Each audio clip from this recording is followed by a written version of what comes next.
आज हम बायो का नेक्स्ट सेकेंड चैप्टर शुरू करने जा रहे हैं। ये 7th चैप्टर है बुक का, नियंत्रण एवं सामंजस्य।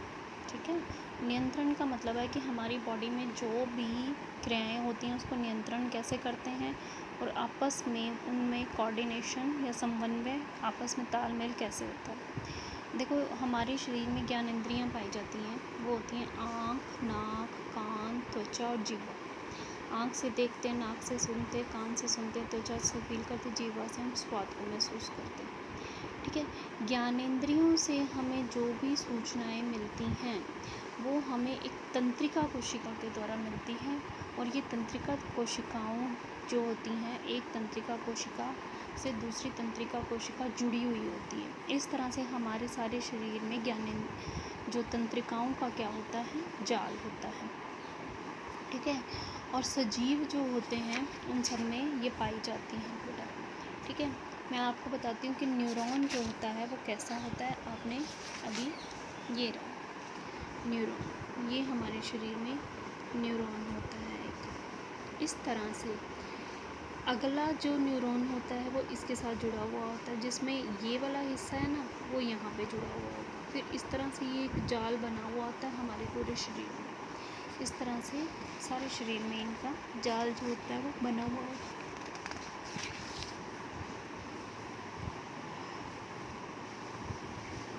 अब बेटा, हमारे शरीर में कई तरह की क्रियाएं होती हैं। प्रतिवर्ती क्रियाएं पाई जाती हैं।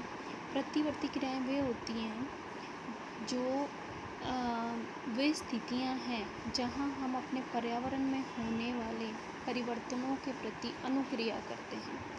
उसके हिसाब से अपने शरीर में हमारी क्रियाएं होती हैं। और तंत्रिकाएं जो होती हैं वो विभिन्न संकेतों को शरीर के विभिन्न भागों तक पहुंचाती हैं। पूरे शरीर में जो तंत्रिकाएं पाई जाती हैं वो मेरु रज्जु में मस्तिष्क को जाने वाले रास्ते में एक बंडल में मिलती हैं। और ये जो मेरु रज्जु जो होता है वो किस में पाया जाता है, मस्तिष्क में पाया जाता है। और अधिकांश जंतुओं में सोचने के लिए आवश्यक जटिल न्यूरॉन का जाल पाया जाता है। मेरु रज्जु तंत्रिकाओं से बनी हुई होती हैं जो सोचने के लिए सूचनाएं प्रदान करती हैं।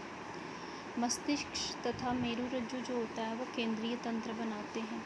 ठीक है, हमारे शरीर में एक ऐच्छिक क्रियाएं होती हैं, एक अनैच्छिक क्रियाएं होती हैं। ऐच्छिक क्रियाएं जो होती हैं जो हम अपनी इच्छा से करते हैं। अनैच्छिक क्रियाएं जो होती हैं वो हम अपनी इच्छा से नहीं करते, वो ऑटोमेटिकली होती जाती हैं। जैसे पलकों का झपकना, इसको हम सोच समझ के तो नहीं ना करते, ये रेगुलरली ये चीज़ें होती जाती हैं। तो अनैच्छिक क्रियाएं जो होती हैं वो मस्तिष्क के 3 भाग होते हैं बेटा। मस्तिष्क में मध्य मस्तिष्क और पीछे का मस्तिष्क जो होता है उनसे नियंत्रित होती हैं। और रीढ़ की हड्डी जो पाई जाती है हमारे शरीर में वो मेरु रज्जु की रक्षा करती है। ठीक है, और पादप संरचना को एक कोशिका से दूसरी कोशिका तक संचारित करने के लिए विद्युत रसायन साधन का उपयोग किया जाता है। केमिकल्स जो होते हैं कुछ तरह के। फिर इसी तरह से अनुवर्तन गतियाँ पाई जाती हैं जो उद्दीपन की ओर या उसकी विपरीत दिशा में पाई जाती हैं। हार्मोन्स निकलते हैं हमारे शरीर में, ये ऑक्सिन कोशिकाओं की लंबाई में वृद्धि में सहायता करती हैं।